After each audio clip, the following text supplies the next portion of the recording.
बता भी दिया इको के, पर कितने एग्जाम्पल याद रखोगे? इससे कोई मतलब नहीं है ना।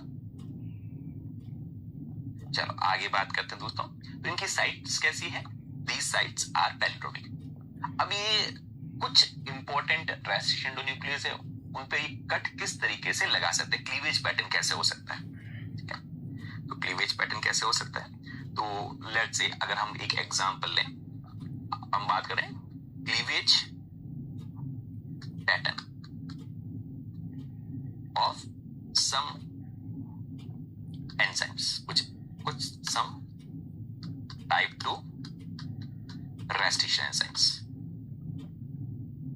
पैलिंड्रोम का मतलब इसका प्रूफ देख लेंगे आपको दोस्तों। जैसे ये एक सीक्वेंस पैलिंड्रोम है, मान लें हमारे पास, ये लगा देते हैं AAG CTT, ये पैलिंड्रोम है।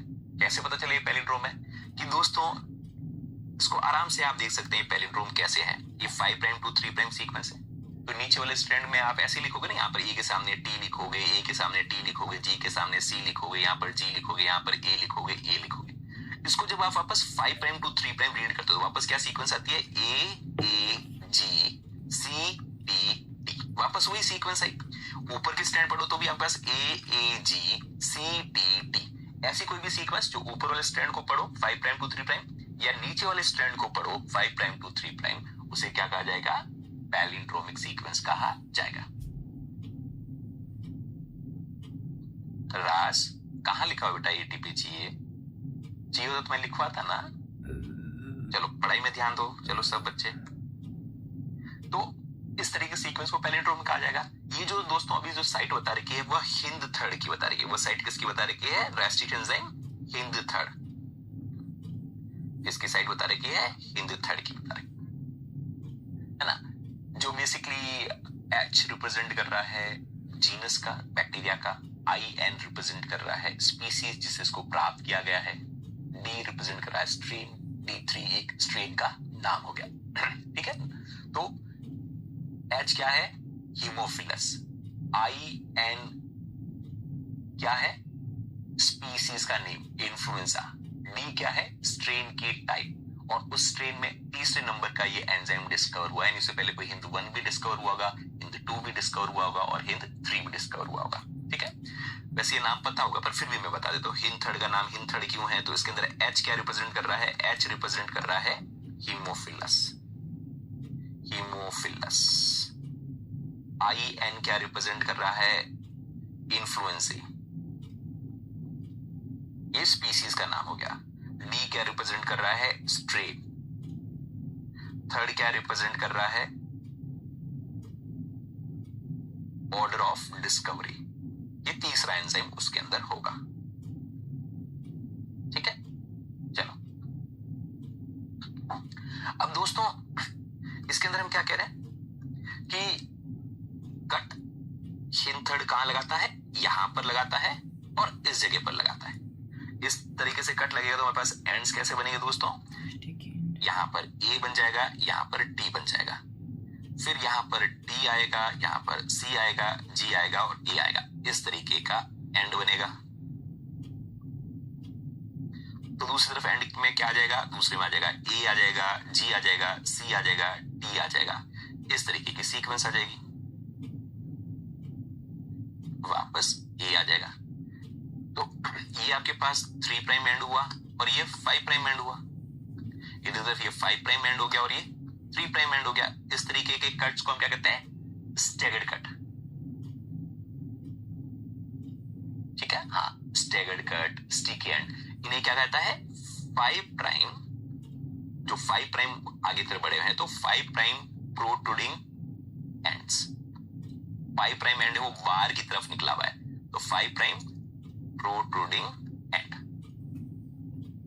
तो कट इस तरह से लगा जिसमें 5 प्राइम एंड है बाहर निकला हुआ है, 5 प्राइम एंड है वो एक्सेस है। इसी तरीके से दोस्तों हम एक और एग्जांपल ले लेते हैं। जैसे एक एग्जांपल ले लिया हमने CTG CAG, तो इसका इधर से रीड करेंगे तो वापस क्या आएगा? C आएगा, T आएगा, G आएगा, वापस C आएगा, A आएगा, G आएगा।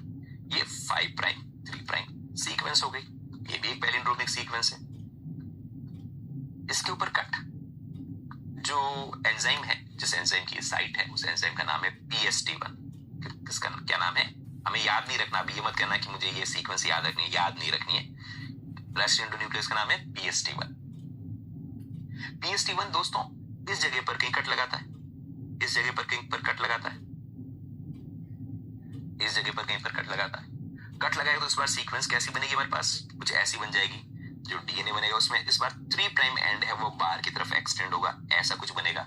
इस बार सीक्वेंसेस कुछ इस तरीके की बन जाएगी, ऐसी कुछ स्थिति आ जाएगी दोस्तों इस बार। यानी इधर की तरफ क्या आएगा, C T, यहां से पहले सीक्वेंस देख दो फिर मैं बना लेता हूं वापस। हमारे पास सीक्वेंस क्या आ जाएगी, C T G C A, इस तरीके से बाहर की तरफ निकली हुई सीक्वेंस होगी, यहां पर G होगा। तो दूसरी तरफ क्या होगा, A C G T, फिर C और G होगा।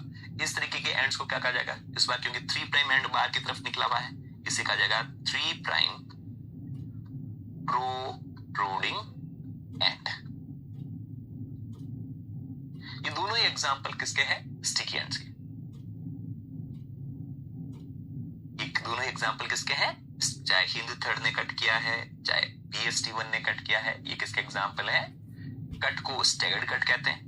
इन कट्स को क्या कहते हैं दोस्तों, इन कट्स को कहा जाता है स्टैगर्ड कट। कट को क्या कहा जाता है, स्टैगर्ड कट। कट को स्टैगर्ड कट कहा जाता है। और एंड्स जो बनते हैं उन एंड्स को क्या कहता है, स्टिकी एंड्स कहा जाता है। और जनरली स्टिकी एंड्स को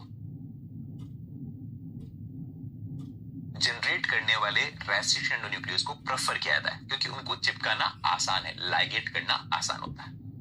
ठीक है, स्टैगर्ड कट एंड्स कैसे बन रहे हैं, स्टिकी एंड। अब ऐसे एंड बनाया तो दोस्तों दूसरा कोई भी ऐसा एक एंजाइम इस्तेमाल कर सकते हैं जो इसकी कॉम्प्लीमेंट्री सीक्वेंस है ना। तो हिंद थर्ड से कट किया, वापस हिंद थर्ड से जो फ्रेगमेंट हो तो चिपकेगा ही। ऐसा कोई भी और एंजाइम जो इस तरीके की सीक्वेंस जनरेट करता हो, जो इस तरीके की सीक्वेंस जनरेट करता हो, AGCT, आगे T हो या नहीं हो उससे हमें कोई मतलब नहीं है, जो AGCT सीक्वेंस जनरेट करता हो वो यहाँ पर आकर चिपक जाएगा। यानी बात क्या है, चिपकाने के लिए क्या होना चाहिए, ये 4 सिंगल स्ट्रैंडेड है तो सामने की तरफ 4 न्यूक्लियोटाइड सिंगल स्ट्रैंडेड होने चाहिए। आगे क्या है उसमें हमारा कोई ज्यादा इंटरेस्ट नहीं है, यहाँ पर कौन सी सीक्वेंस है उससे हमें कोई इंटरेस्ट नहीं है। ये वाले वेरिएबल भी हो तो चलेगा। तो अगर इस एंजाइम का इसी एंजाइम के साथ जो एंड बनेगा वो तो डेफिनेटली स्टिकी होगा। कोई दूसरा एंजाइम भी अगर AGCT बनाता है तो वो यहाँ पर आकर चिपक सकता है। ठीक है, बस स्टिकी एंड होना चाहिए। यहाँ पर अगर आपका ये TGCA बना रहा है तो कोई दूसरा फ्रेगमेंट आप यहाँ पर चिपकाना चाहते हैं तो या तो इसी रेस्ट्रिक्शन से कट किया हुआ होना चाहिए या किसी और रेस्ट्रिक्शन एंजाइम से भी कट किया है तो वो क्या प्रोवाइड करे आपको, AGCT प्रोवाइड करे। आगे वाला वेरिएबल भी हो तो आप चलेगा, क्योंकि वह हमें हाइड्रोजन बॉन्डिंग में पार्टिसिपेट नहीं कराना है। ठीक है, अब दोस्तों एक और इंपॉर्टेंट बात कि सारे एंजाइम्स इसी तरीके से कट लगाएं कोई जरूरी नहीं। कुछ एंजाइम्स हैं वह यहाँ पर एक कट इस जगह पर लग रहा है, एक यहाँ पर लग रहा है, अलग अलग जगहों पर लग रहा है। इसलिए स्टैगर्ड का कट है वो हेड टू हेड भी लग सकता है। प्रोट्रूडिंग एंड का मतलब जो बाहर की तरफ निकला हुआ बेटा, उसे जो बाहर की तरफ बालकोनी की तरह निकला हुआ उसे प्रोट्रूडिंग कहते हैं। हाँ, प्रोट्रूडिंग एंड सेम होना चाहिए essentially, that's what I want to ask, that is this portion must be same का मतलब this must be complementary चिपकाने के लिए। आप समझ गए मेरी भावनाओं को, ओके, अच्छी बात है बच्चे। अब कुछ जगहों पर एक और एग्जांपल ले लेते हैं। एक रेस्ट्रिक्शन न्यूक्लियस है जिसका नाम है EcoR, एक रेस्ट्रिक्शन न्यूक्लियस है जिसका एग्जांपल है EcoR5। EcoR5 जैसे EcoR 1 2 3 4 होता है, ऐसे EcoR5। EcoR5 के लिए वो क्या करते हैं, उनकी रिकॉग्नाइज साइट कैसी है, उनकी रिकॉग्नाइज साइट ऐसे लिखते हैं 5 प्राइम मान लिया, लिख दिया हमने GAT लिख दिया। GAT को अगर हमें पैलिंड्रोमिक बनाना है तो पैलिंड्रोमिक बनाने तभी बन सकते हैं जब इस इधर भी हमें GAT लेकर आओगे तभी पैलिंड्रोमिक होगा। पैलिंड्रोमिक बनाना बड़ा आसान है, इधर GAT लिखा तो इधर भी GAT लिखो, बस। अब दोनों को कंप्लीट कर दो तो T के सामने क्या लिखो, A लिख दो, A के सामने T लिख दो और इसके सामने C लिख दो, तो वापस T के सामने A आ जाएगा, A के सामने T आ जाएगा और C आ जाएगा, बन गई। सिर्फ कोई भी 3 न्यूक्लियोटाइड लिखो, पैलिंड्रोम बनाना आसान है। कोई भी पैलिंड्रोम बनाना कैसा, जैसे आपका CAG, इसका पैलिंड्रोम बनाना है तो वापस इधर की तरफ CAG लिखो, इधर की तरफ CAG लिखो, फिर G के सामने C भर दो, ए के सामने टी भर दो, सी के सामने जी के सामने सी भर दो, ए के सामने टी भर दो, ये बन गया पैलिंड्रोम। तो पैलिंड्रोम बनाना बड़ा आसान है, कोई भी 3 न्यूक्लियोटाइड पहले लिख दो, 3 या 2। अगर 4 बेस का पैलिंड्रोम बनाना है तो 2 लिखो, 6 बेस पेयर का पैलिंड्रोम बनाना है तो आप 3 न्यूक्लियोटाइड को लिखो, 8 बेस पेयर का पैलिंड्रोम बनाना है, जैसे 8 का बनाना तो पहले यहाँ पर GAC लिख दिया, आप कुछ भी लिख दिया, वापस ऐसी सीक्वेंस यहाँ लिखो CAGC, बस अब तो फुल कर लो, इसके 4 यहाँ पर जोड़ दो, ऐसे 4 यहाँ पर वापस जोड़ दो, बन गया पैलिंड्रोम, है ना। एंडोन्यूक्लियस में एंड कट नहीं हो रहा है बेटा, बीच में कट लग रहा है, ये एंड कहाँ है, ये सीक्वेंस काफी लंबी है, किनारा नहीं है ना, ये किनारा नहीं है, बहुत बड़ी सीक्वेंस है, उसमें उस सीक्वेंस को हमने ड्रॉ किया बेटा। चलो अब जो इक्वार 5 है वो कट कहां लगाता है दोस्तों, इस जगह पर हेड टू हेड कट लगाता है, इस जगह पर कट लगाता है, इस जगह पर कट लगाता है, इन जगहों पर कट लगाएगा, इन जगहों पर कहीं पर कट लगाएगा। अब जो रेस्ट्रिक्शन साइट है वो हेड टू हेड है, और रेस्ट्रिक्शन साइट अगर हेड टू हेड है तो हमारे पास जो डीएनए फ्रेगमेंट्स बनेंगे दोस्तों वो किस तरीके के बनेंगे, यहां पर आ जाएगा GAT इस तरीके का, ये हमारे पास 3 प्राइम एंड बन जाएगा, और इधर की तरफ आ जाएगा CTA 5 प्राइम एंड, ऐसा एक फ्रेगमेंट बना हमारे पास। और दूसरा फ्रेगमेंट हमारे पास ऐसा बनेगा जिसके अंदर ATG है और TAG है, ये वापस का 5 प्राइम एंड बन गया, ये 3 प्राइम एंड बन गया। तो ऐसे कट को क्या कहा जाएगा, एंड्स को क्या कहा जाएगा, these are now referred to as, these would be referred to as blunt ends, इन्हें क्या कहा जाएगा, blunt ends। कैसे जनरेट हुए, blunt ends, वेरी गुड बेटा। तो इस बार स्टैगर्ड कट नहीं है, इस बार कैसा कट है, हेड टू हेड कट। कैसा कट है, हेड टू हेड कट। तो ब्लंट एंड बनाने वाले रेस्ट्रिक्शन एंजाइम का इस्तेमाल कम किया जाता है। क्यों कम किया जाता है, क्योंकि उनको लाइगेट करना मुश्किल होता है। ठीक है बच्चों, तो क्लीवेज पैटर्न कैसा हो सकता है, स्टिकी में 5 प्राइम प्रोट्रूडिंग हो सकता है, 3 प्राइम प्रोट्रूडिंग हो सकता है, और ब्लंट एंड में तो फिर कोई प्रोट्रूडेशन होगा ही नहीं। ऊपर ATC आएगा, ऊपर कहां पर ATC ऊपर आएगा बेटा, कौन सी ATC, कहां ATC लेकर आ गए, अच्छा ओके ओके, हाँ बेटा ऊपर ATC है, वेरी गुड, यहां पर क्या आएगा, ATC है। चलो ठीक है बेटा, चलो आगे बात करते हैं।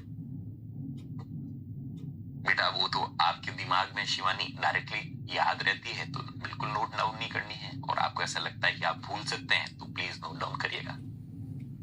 ठीक है, चलो आगे बात करते हैं बच्चों। अब दोस्तों हमने कहा कि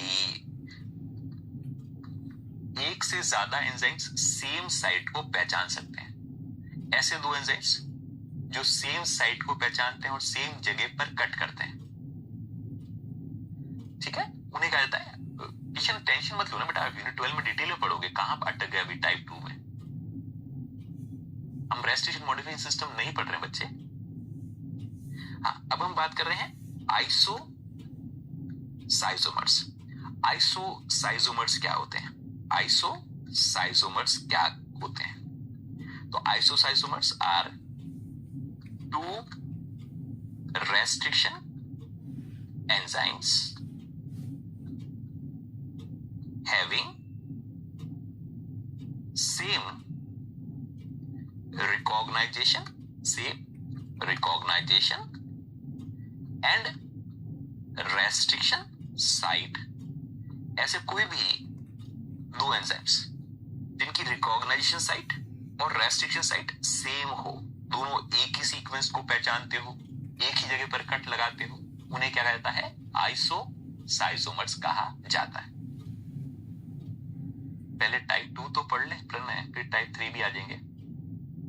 जैसे हमारे पास कोई एक एंजाइम है, लेट से GAG, मान लो कोई सीक्वेंस है GAG CTC, GAG CTC, मान लो ये कोई एक साइट है, और साइट को एक रेस्ट्रिक्शन एंडोन्यूक्लियस पहचानता है SEC1। कौन पहचानता है, SEC1, जो कि इसमें इस जगह पर कहीं पर कट लगाता है, यहां पर कट लगाता है, इस जगह पर कहीं पर कट लगाता है। ठीक है, T और C के बीच में कट लगाता है। एक और एंजाइम है जिसका नाम है रेस्ट्रिक्शन न्यूक्लियस SST1 वो भी इसी सीक्वेंस को पहचानता है GAGCTC को GAGCTC को, और वह भी एग्जैक्टली इसी जगह पर कट लगाता है। तो ऐसे दो डुप्लीकेट एंजाइम को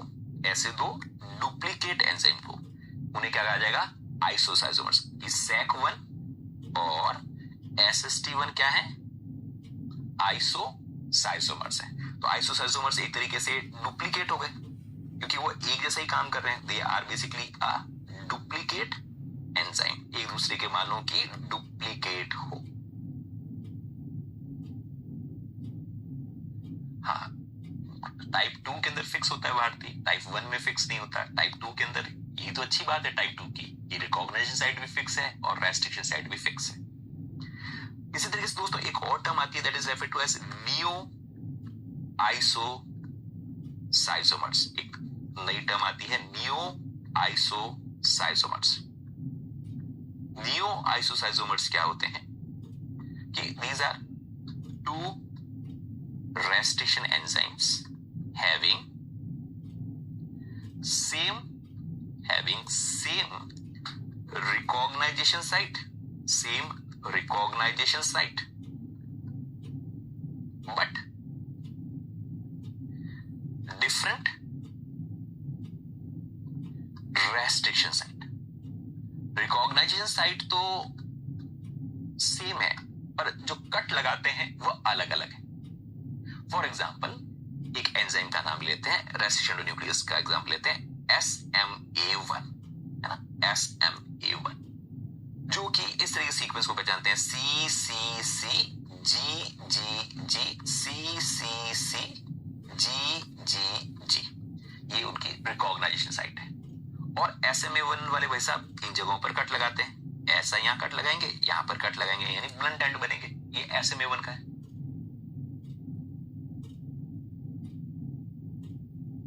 हाँ, सो आइसोसाइजोमर सेम जगह पर कट लगाएंगे, बिल्कुल अंजलि। उसके बाद एक दूसरा एंजाइम है, लेट से उसका नाम ले लिया हमने XMA1।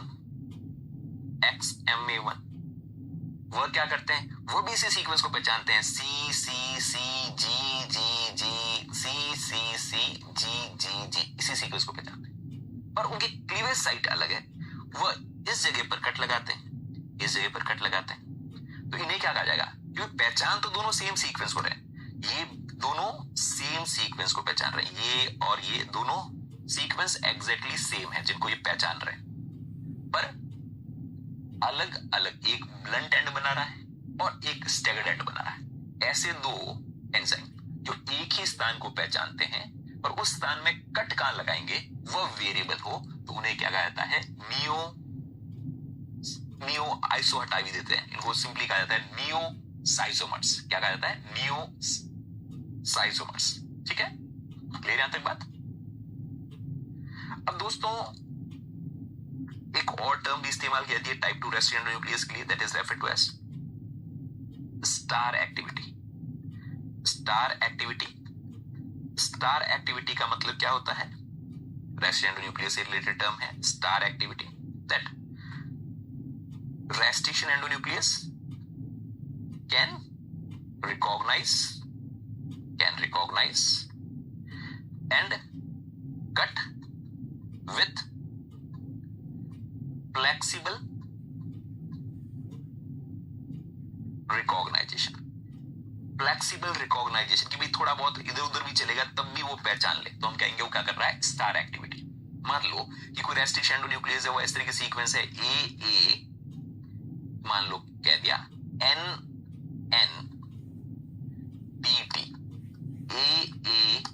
AANNTT, इस तरीके की सीक्वेंस को कट कर रहा है। यानी NN का मतलब क्या है, यहां पर कोई भी न्यूक्लियोटाइड हो तब भी काम चल जाता है। और उसके बाद वो कट कहां लगाता है, इस जगह पर कट लगाता है, इस जगह पर कट लगाता है। तो NN का मतलब एनी न्यूक्लियोटाइड, फिर भी वो कट लगा रहा है, वो थोड़ी सी स्पेसिसिटी उनकी कम हो गई हो तो उसे क्या कहा जाएगा कि अब वो क्या शो कर रहे हैं, स्टार एक्टिविटी शो कर रहे हैं।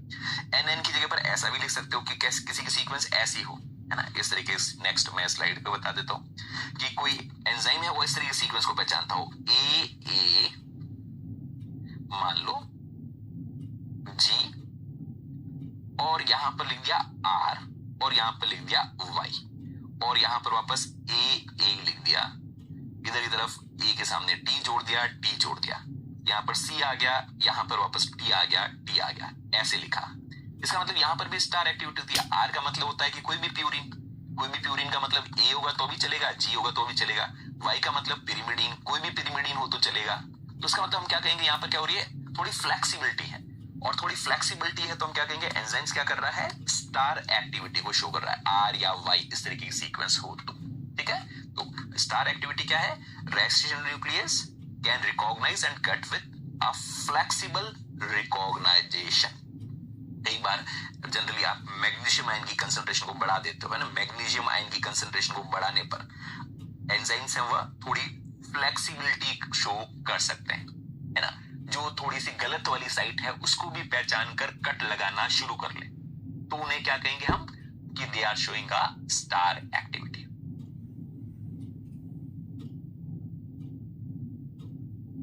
ठीक है, चलो आगे बात करते हैं बच्चों। अब दोस्तों जो रेस्ट्रिक्शन साइट है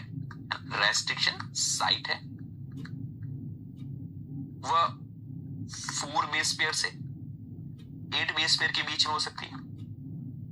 प्रोबेबिलिटी के हिसाब से अगर कोई रेस्ट्रिक्शन साइट सिर्फ सिंगल न्यूक्लियोटाइड की होती, मान लो कोई एक न्यूक्लियोटाइड की रेस्ट्रिक्शन साइट होती, तो उसके आने की प्रोबेबिलिटी कितनी होती है दोस्तों, 1/4, क्योंकि यहां पर ए भी हो सकता था, टी भी हो सकता था, जी भी हो सकता था, और सी भी हो सकता था। इट इज नॉट बेनिफिशियल बेटा, इससे फिर नॉन स्पेसिफिक क्लीवेज होगा सोमो। तो हम कोशिश करते हैं कि स्टार एक्टिविटी ना हो, पर हमें बहुत ज्यादा फ्रेगमेंट बनाने हो तो फिर स्टार एक्टिविटी की जा सकती है। बैक्टीरिया के लिए फायदे वाली बात हो सकती है, पर हम ऐसा नहीं चाहते। कोई रेस्ट्रिक्शन साइट इस तरीके की हो, ए वाली ऐसी कोई सीक्वेंस हो, उसको पहचानना हो, तो उसकी आने की प्रोबेबिलिटी कितनी होगी, 1/4 इंटू 1/4, चांसेस कितनी होगी, 16 में से एक बार ए आएगा, क्योंकि ए टी भी हो सकता है, ए जी भी हो सकता है, ए सी भी हो सकता है, जी ए भी हो सकता है, जी सी भी हो सकता है, टी ए भी हो सकता है। तो 16 में से एक बार चांस होगी कि वह ए आए। हम ये चाहते हैं कि A tea tri nucleotide sequence हो तो ही कट लगे, ऐसी कोई सीक्वेंस हो 2 कट लगे तो उसकी चांस कितनी हो जाएगी, 1/4 into 1/4 into 1/4, that would be 1/64। यानी फॉर्मूला सिंपल सा हो गया कि प्रोबेबिलिटी ऑफ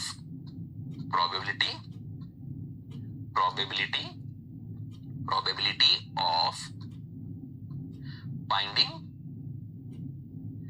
पर्टिकुलर साइट, कोई एक पर्टिकुलर साइट है उसके पाए जाने की संभावनाएं क्या है, तो that is 1/4 raise to power n, जहां पर n क्या है, n is the number of nucleotide, कितने न्यूक्लियोटाइड, नंबर ऑफ न्यूक्लियोटाइड, कितने न्यूक्लियोटाइड की सीक्वेंस है। जैसे दोस्तों आपसे कोई पूछे कि कोई एक सीक्वेंस है GAATTC, ये 6 बेस पेयर कटर सीक्वेंस है, कैसी है, 6 base pair cutter sequence, GATTC इस तरीके की सीक्वेंस है, कैसी है, 6 बेस पेयर कटर की कोई सीक्वेंस है। तो इसकी प्रोबेबिलिटी कितनी होगी, कौन बताएगा इसकी प्रोबेबिलिटी, जीनोम में कि ये एक सीक्वेंस आई उसके बाद कितने बेस पेयर के बाद ऐसी सीक्वेंस वापस आएगी, कौन बताएगा इसकी प्रोबेबिलिटी कितनी है, प्रोबेबिलिटी इतनी प्रोबेबिलिटी है इस तरह की सीक्वेंस आने की, एक सीक्वेंस के बाद वापस दूसरी सीक्वेंस आने की। तो कितने बेस पेयर की सीक्वेंस है, 6 बेस पेयर, और हम ये मानकर चल रहे हैं कि चारों बेस इक्वली अवेलेबल है। अगर चारों बेस इक्वली अवेलेबल है तो इसके आने की चांस चारों इक्वली प्रोबेबल, तो पहले पोजीशन पर जी यानी प्रोबेबिलिटी 4 में से 1 है, यस वेरी गुड, डी आने की संभावना भी 4 में से 1 है, अगली जगह पर ए आने की संभावना भी 4 में से 1 है, अगली जगहों पर टी आने की संभावना 4 में से 1 है, अगली जगहों पर भी 4 में से 1 है, अगली जगहों पर भी सी आने की संभावना, ये मानते हुए चारों बेस इक्वली अवेलेबल है, तो it would be 1/4 raise to power 6 which will come out to be 1 out of 4096. Very good, है ना। हर 4096 के बाद ऐसी सीक्वेंस प्रोबेबिलिटी के हिसाब से आनी चाहिए, यानी एक साइट यहां पर आई तो ऐसी साइट वापस कहां कितने के बाद आनी चाहिए, 4096 के बाद आनी चाहिए। ये मानते हुए कि चारों ही बेसिस इक्वल तरीके से अवेलेबल है, इक्वल तरीके से डिस्ट्रीब्यूटेड। वेरी गुड बच्चों। अब सपोज दोस्तों एक क्वेश्चन और ध्यान से सुनिएगा कि आपको कहा कि जीनोम इज